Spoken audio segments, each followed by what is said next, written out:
you and I tweeted earlier this week because I quoted Madeleine Albright from your book, and she said that there's a special place in hell for women who don't help other women. And my question to you off of that is, there are women like us who want to help each other. There are also women who want nothing to do with that. I always get questions from young girls saying, and in my own experience as well, of being bullied by someone in their own business, or she doesn't want to help me, or she's mean to me, whatever the case is. What is your advice to them in dealing with women who are not on that page and trying to hold them back because of jealousy or whatever it is? So it's such a good question, and it's one I always get during a Q&A, right? And for me, there are a few different ways that I approach this. So this book, as you know in here, that I'm very clear on, is the challenges that we have, right? Women make up, let's see, like I said, 50% of the workforce, more than half of undergraduate, more than half of MBAs, more than half of PhDs. We're 70% of valedictorians. We are responsible for 80 to 90% of all consumer buy decisions. We have a ton of power. We are responsible for managing 51% of the wealth in this country. I mean, it's incredible, right? Yet we have no power, right? We're not in power. There's only 12% of CEOs, about the same in board members. Women only get 2% of external funding. And so that really contributes to what's called the queen bee syndrome, right? What you're talking about. Because we live in a system, we have this unconscious bias that believes, well, there's only room for one of us, right? And the women who are there, chances are they weren't very authentic to get there. They looked around at the men who were around them and acted just like them.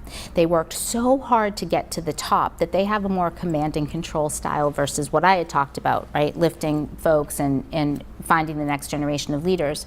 If you have worked so hard, years, your entire life to get somewhere, and you believe that there's only room for one of you, you are going to fight those people off, right? That's a real problem. So yeah, it exists. I haven't really experienced it that much, right? So I'm quite lucky, mostly because the majority of people I've had to work with have been men, like just because of the nature. So what I say to folks is, first of all, understand the why. Understand that there's a system problem, and it's been so ingrained, right? So ingrained in us. There's only room for one, not just in women, but in men. The second thing that I talk a lot about, for some reason, it just reminded me, is Mad Men. I love that show, Mad Men, right? Okay.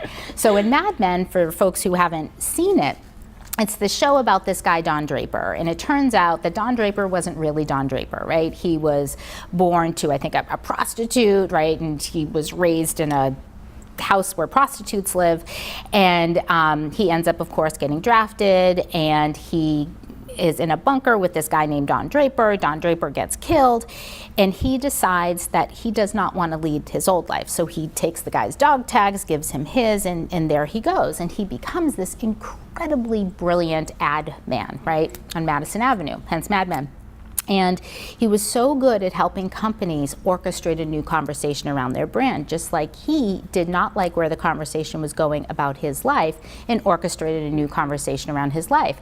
At the end of the series, spoiler alert, we see him on this cliff somewhere in California, you know, the suit's off, he's not as perfect, and he's like, right, you know, he's meditating, because he realized the narrative that he wrote for this new life of his was not the narrative he wants. So when I hear that story about what do we do, I say, change the freaking conversation. I am so sick and tired of seeing, really no other way to call them, but cat fights in Hollywood, right? On reality shows, women fighting with each other for that one position. We can't do that anymore. We have to bring out stories about the women who have helped us. And you know what? If you're going to keep knocking on a door and being upset because this woman won't help you, there's the problem. Go to someone who will. There are plenty of folks, and that does mean that you might have to leave what you're doing. But the thing we have to realize when it comes to disruption, people do not change when you tell them to. They change when you enable them to, right? And so if we can't enable someone to change, to see that it's part of her role, she has no catalyst to do so, you're not going to be able to change her mind. She's not all of a sudden going to be like, I'm going to help you, because she's so worried about her own position. You go to the person who is enabled to change you and has a reason to.